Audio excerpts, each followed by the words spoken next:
एक नदी के किनारे एक विशाल पेड़ था। उस पेड़ पर बगुलों का बहुत बड़ा झुंड रहता था। उसी पेड़ के कोटर में काला नाग रहता था। जब बगुले के अंडों से बच्चे निकल आते तो मौका मिलते ही वह नाग उन्हें खा जाता था। इस प्रकार वर्षों से काला नाग बगुलों के बच्चे हड़पता आ रहा था। बगुले भी वहां से जाने का नाम नहीं लेते थे, क्योंकि वहां नदी में कछुओं की भरमार थी। कछुओं का नरम मांस बगुलों को बहुत अच्छा लगता था। इस बार नाग जब एक बच्चे को हड़पने लगा तो पिता बगुले की नजर उस पर पड़ गई। बगुले को पता लग गया कि उसके पहले बच्चों को भी वह नाग खाता रहा होगा। उसे बहुत दुख हुआ। उसे आंसू बहाते एक कछुए ने देखा और पूछा, मामा, क्यों रो रहे हो?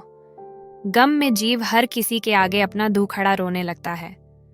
उसने नाग और अपने मृत बच्चों के बारे में बताकर कहा, मैं उससे बदला लेना चाहता हूं।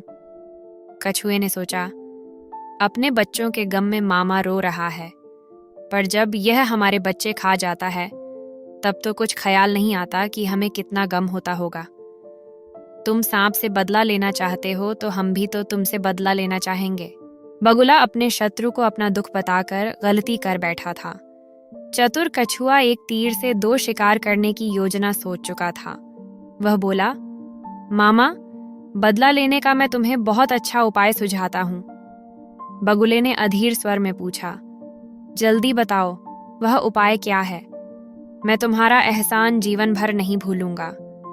कछुआ मन ही मन मुस्कुराया और उपाय बताने लगा। यहां से कुछ दूर एक नेवले का बिल है। नेवला सांप का घोर शत्रु है। नेवले को मछलियां बहुत प्रिय होती हैं। तुम छोटी छोटी मछलियां पकड़कर नेवले के बिल से सांप के कोटर तक बिछा दो। नेवला मछलियां खाता खाता सांप तक पहुंच जाएगा और उसे समाप्त कर देगा। बगुला बोला, तुम जरा मुझे उस नेवले का बिल दिखा दो। कछुए ने बगुले को नेवले का बिल दिखा दिया। बगुले ने वैसे ही किया जैसे कछुए ने समझाया था। नेवला सचमुच मछलियां खाता हुआ कोटर तक पहुंचा। नेवले को देखते ही नाग ने फुंकार छोड़ी। कुछ ही देर की लड़ाई में नेवले ने सांप के टुकड़े टुकड़े कर दिए। बगुला खुशी से उछल पड़ा। कछुए ने मन ही मन में कहा, यह तो शुरुआत है मूर्ख बगुले। अब मेरा बदला शुरू होगा और तुम सब बगुलों का नाश होगा। कछुए का सोचना सही निकला।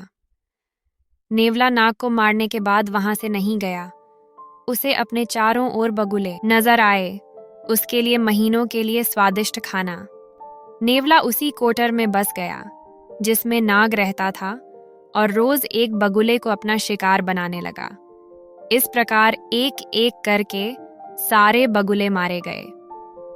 मॉरल ऑफ द स्टोरी, शत्रु की सलाह में निश्चित ही उसका स्वार्थ छिपा होता है।